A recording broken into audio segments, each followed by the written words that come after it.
Assalamualaikum warahmatullahi wabarakatuh. Salam sejahtera untuk kita semua. Apa kabarnya rekan-rekan mahasiswa-mahasiswi Universitas Sedian Nusantara? Kita berjumpa kembali di mata kuliah Kewirausahaan 1 di pertemuan yang ke-10. Tidak terasa kita sudah memasuki pertemuan yang ke-10. Mudah-mudahan Allah Subhanahu wa taala, Tuhan yang Maha Esa, memberikan kita keberkahan kesehatan sehingga kita bisa menyelesaikan mata kuliah ini dengan sukses dan lancar. Rekan-rekan semuanya, sebelum kita memulai proses belajar mengajar ini, alangkah baiknya sama-sama kita berdoa agar proses belajar mengajar ini berjalan dengan sukses dan lancar. Berdoa menurut keyakinan dan kepercayaan masing-masing. Berdoa.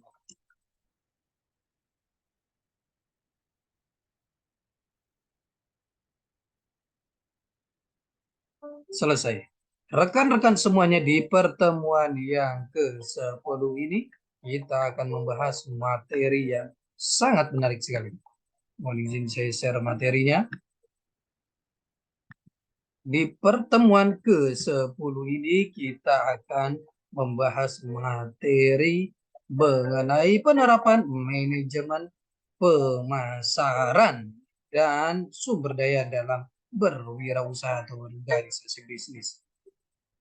Kewirausahaan awalnya dikenal dengan istilah kewirausahaan di Indonesia, dikemukakan oleh Bapak Suparman pada tahun 1967.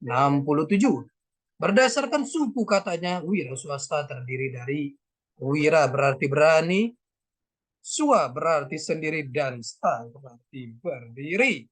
Sehingga wira swasta diartikan sebagai sifat keberanian, keutamaan, dan keteladanan dalam mengambil risiko yang bertumpu pada kemampuan sendiri. Istilah ini semakin populer setelah digunakan oleh pakar ekonomi J.B. Said 1803 dalam Pambudi 2009 untuk mengembangkan para pengusaha yang mampu memudahkan sumber-sumber daya ekonomis dari tingkat produktivitas rendah ke tingkat produktivitas yang lebih tinggi dan menghasilkan lebih banyak lagi. Definisi pemasaran menurut William J. Stanton adalah suatu sistem keseluruhan dari kegiatan-kegiatan bisnis yang ditujukan untuk merencanakan, menentukan harga, mempromosikan, dan mendistribusikan barang dan jasa yang memuaskan kebutuhan baik kepada pembeli yang ada maupun pembeli potensial.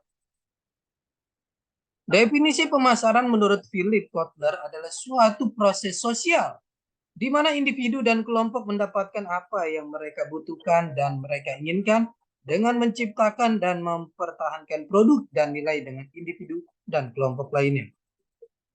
Manajemen pemasaran menurut Philip Kotler adalah penganalisaan, perencanaan, pelaksanaan, dan pengawasan program-program yang ditujukan untuk mengadakan pertukaran dengan pasar yang dituju untuk mencapai tujuan organisasi. Konsep pemasaran, elemen pokok, orientasi konsumen, pasar, pembeli, volume penjualan yang menguntungkan, koordinasi dan integrasi seluruh kegiatan pemasaran dalam perusahaan. Terdapat 3 macam konsep perencanaan. Perencanaan perusahaan secara keseluruhan, perencanaan pemasaran, dan rencana pemasaran tahunan. Perumusan rencana pemasaran dalam berwirausaha: yang pertama, menentukan target penjualan.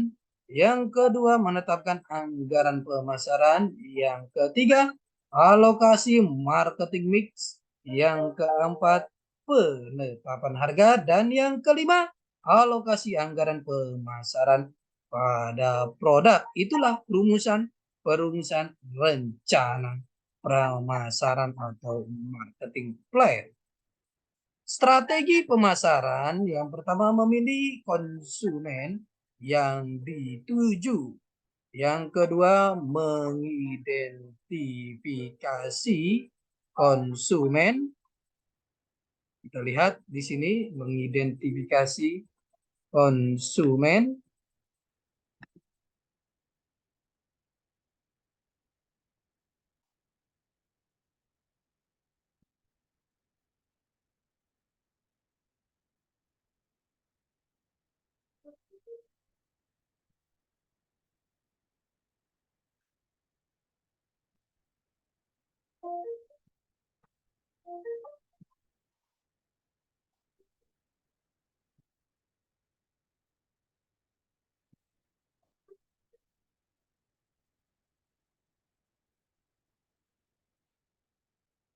Perumusan perencanaan, kita lihat di sini perumusan perencanaan.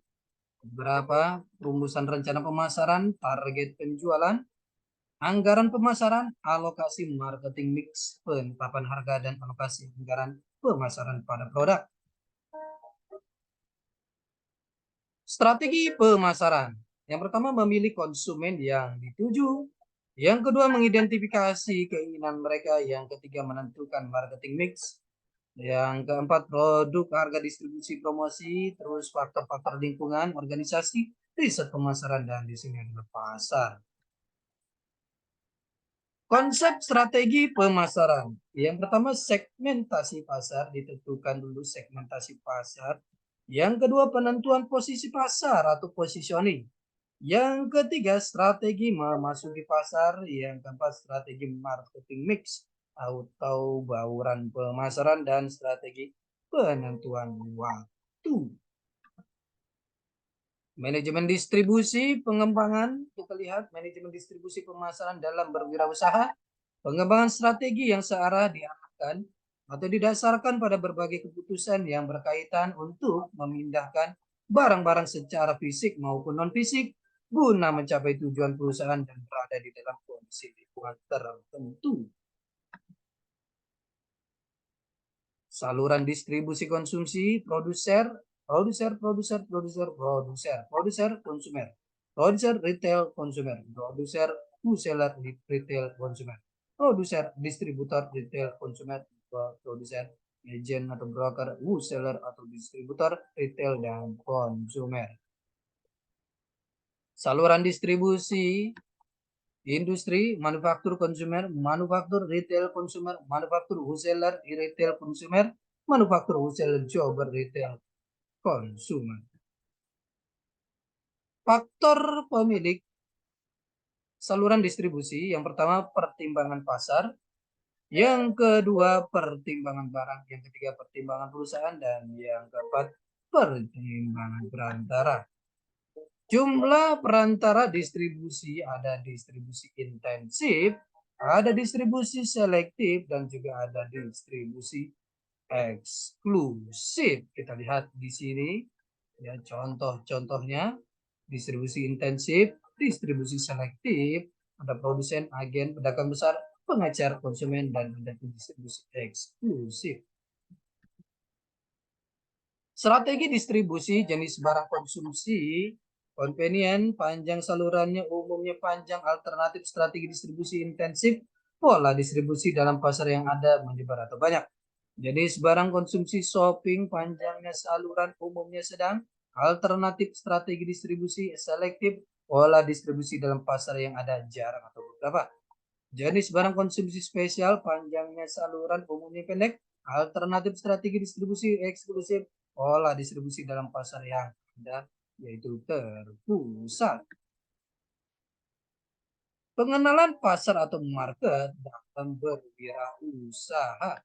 Tempat pengaturan yang memungkinkan pembeli dan penjual untuk saling melakukan pertukaran. Salah satu dari berbagai sistem, intuisi, prosedur, hubungan sosial, dan infrastruktur terdapat usaha menjual barang, jasa, dan tenaga kerja untuk orang-orang dengan imbalan uang.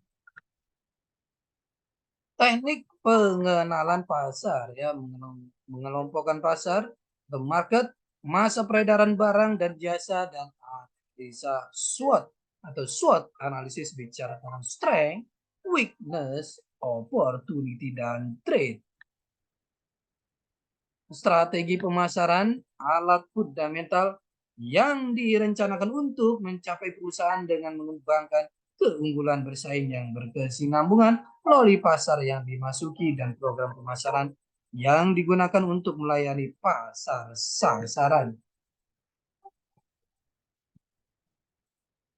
Jenis strategi pemasaran, keputusan tentang biaya pemasaran, bauran pemasaran atau marketing mix, strategi pemasaran harga, margin premium atau murah, kuantiti banyak atau margin kecil, produk quality atau biasa, faedah produk diterang dengan jelas, promosi, media dan saluran yang tepat yang sesuai, message yang sesuai, saluran, kesesuaian dan juga cost saluran.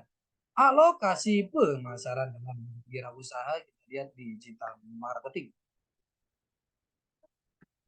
Posisi perusahaan dalam bersaing, organisasi atau wirausaha dalam bersaing. Yang pertama, dominan. Yang kedua, kuat. Yang ketiga, baik. Yang keempat, sedang. Yang kelima, lemah. Yang keenam, tidak ada harapan.